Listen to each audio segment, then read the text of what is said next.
திருப்பாவையின் 16ஆம் பாடலான நாயகனாய் நின்ற நந்த கோபனுடைய பாசுரம் கண்ணனை எழுப்புவதற்கான குரல்களால் பக்தர்களின் உன்னத பாசாங்குகளால் நிரம்பியதாக உள்ளது. இதில் ஆண்டாள் தமது தோழிகளுடன் சேர்ந்து நந்தகோபனின் மாளிகை வாசலில் உள்ள காவலர்களிடம் கதவை திறந்து கண்ணனின் அருளை பெற வேண்டுகிறார். இப்பாடல் ஆழமான ஆன்மீக தத்துவத்தை வெளிப்படுத்துவதோடு உருகும் பக்தியையும் நெகிழ்ச்சியையும் ஒளிர்விக்கிறது. திருப்பாவை பாடல். நாயகனாய் நின்ற நந்த கோபனுடைய கோயில் காப்பானே, கொடித்தோன்றும் தோரண வாயில் காப்பானே, மணிக்கதவம் தாழ் திறவாய், ஆயர் சிறுமியரோமுக்கு அரைபறை, மாயன் மணிவண்ணன் நென்னலே வாய் நேர்ந்தான், தூயோமாய் வந்தோம் துயில் எழப்பாடுவான், வாயால் முன்னம் முன்னம் மாற்றாதே அம்மா நீ, நேயநிலை கதவம் நீக்கு ஏல் ஓர் எம்பாவாய். கோயில் காவலர்களை அழைப்பது. நாயகனாய் நின்ற நந்த கோபனுடைய கோயில் காப்பானே. கோயில் காவலரை நாயகன் என்று புகழ்ந்து அழைக்கின்றனர். இவ்வாறு குறிப்பிடுவதன் மூலம் பாதுகாப்பை வழங்குபவர்களையும் பாராட்டும் பண்பினை வெளிப்படுத்துகிறார்கள். இதன் அடிப்படை தத்துவம் பக்தி மூலம் கடவுளின் வாசல்களையே பாதுகாப்பாக காண வேண்டும். கொடித்தோரண வாயில் காப்பானே. கொடி மற்றும் தோரணங்களால் அலங்கரிக்கப்பட்ட நந்தகோபனின் மாளிகை வாசலின் காவலரிடம் பக்தர்கள் தமது கோரிக்கையை முன்வைக்கின்றனர். கண்ணனின் இருப்பிடம் மிகுந்த சிறப்பானது என்பதை இங்கு வர்ணிக்கின்றனர். கதவுகள் திறப்பதற்கான வேண்டுகோள். மணிக்கதவம் தாழ் திறவாய்.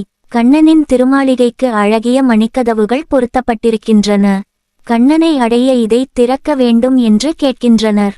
கதவுகள் வேடிக்கையான தடை மட்டுமல்ல, மனிதரின் மனதிலுள்ள கயிறுகளையும் கெட்டப்பட்ட கோரிக்கைகளையும் குறிக்கின்றன. கண்ணனின் வாக்குத்தத்தம். மாயன் மணிவண்ணன் நென்னலே வாய் நேர்ந்தான்.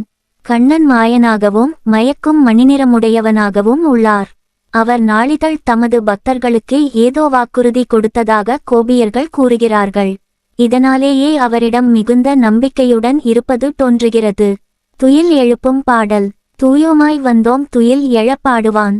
தம்மை முழுமையாக தூய்மைப்படுத்திக் கொண்டு உடல் மற்றும் மனதில் இறைவனை எழுப்ப கோபியர்கள் பாடல்களை தயாரிக்கின்றனர். இது ஆன்மீக சாதகனின் பாதையை ஒத்ததாகும். ஒருவர் தன்னை முழுமையாக தயார் செய்த பிறகே இறைவனை அடைய முடியும். கதவை திறப்பதற்கான தார்க்கிகம். வாயால் முன்னம் முன்னம் மாற்றாதே அம்மா. கதவுகளை திறக்கும்படி கேட்கும்போது கோபியர்கள் கண்ணன் கேட்டதை நிறைவேற்றுவதை தவிர ஏன் வேறு யோசிக்க வேண்டும் என கூறுகின்றனர். இது இறைவனின் அழைப்பை கேட்டபின் எவ்வித சிந்தனையின்றி அதை ஏற்றுக்கொள்வதின் அவசியத்தை கூறுகிறது. நேயநிலை கதவம் நீக்கு. இங்கே நேயநிலை என்று குறிப்பிட்டது கதவை மட்டுமல்ல, மனதை அடையாளப்படுத்துகிறது. பகவானை அடைய அதற்கு பாதையாக உள்ள எல்லா தடைகளையும் அகற்ற வேண்டும். கதவுகள் தடை மட்டுமல்ல, மனிதனின் அகங்காரம், சோம்பல், காமம் போன்றவை இறைவனை அடைய உள்ள தடைகளை குறிக்கின்றன. அவற்றை அகற்றுவதற்கே இந்த பாடல் பரிந்துரைக்கிறது. கோபியர்கள் அனைவரும் சேர்ந்து ஒருமித்த முயற்சியுடன் கண்ணனை அடைய முயற்சிக்கிறார்கள். இது ஒருமைப்பாடு மற்றும் குழு முயற்சியின் முக்கியத்துவத்தை கூறுகிறது. கண்ணன் தன் பக்தர்களின் வேண்டுகோளுக்கு எப்போதும் பதிலளிப்பார். அவன் நென்னலே வாய் நேர்ந்தான் என்பதால் பகவானின் வார்த்தையின் நம்பகத்தன்மை மீதான நம்பிக்கையை வளர்க்கிறது. பக்தியின் மூலமாக ஒருவர் தமது மனதை தூய்மைப்படுத்தி இறைவனை அழைத்திட வேண்டும்.